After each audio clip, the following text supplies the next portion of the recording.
How are you feeling? Are you okay to proceed? Yes. Thank you. Let us know if you feel uncomfortable so we can take a break. Now, let's start from the beginning. How did you meet the plaintiff? I met them at work. We were colleagues a long time ago, and then we exchanged numbers when I bumped into them in a coffee shop. Did they say anything out of the ordinary?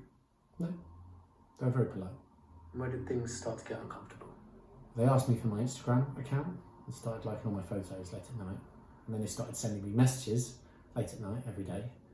I may have replied once or twice, but once I replied, the messages started coming in more frequently. So I was now receiving multiple messages early in the morning and late at night. So I just ignored the messages.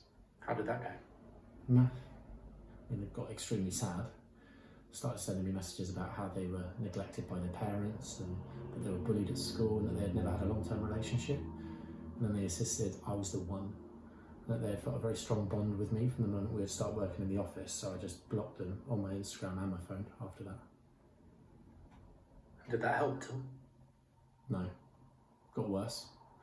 I suspect they bought a new phone or a SIM because then I started receiving threatening messages. So I just blocked them again, and then they must have set up a new Instagram account because then I started receiving messages commenting on my hair and my clothes and what I was wearing that day. So it was obvious that they were following me and watching me all the time. So I just deleted all my social media. What happened?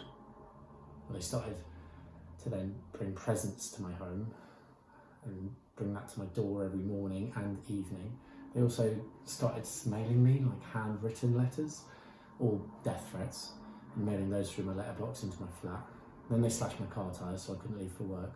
And then one day I had to ring the police because they were shouting stuff through my letterbox and I could just see their eyes through the letterbox in the door.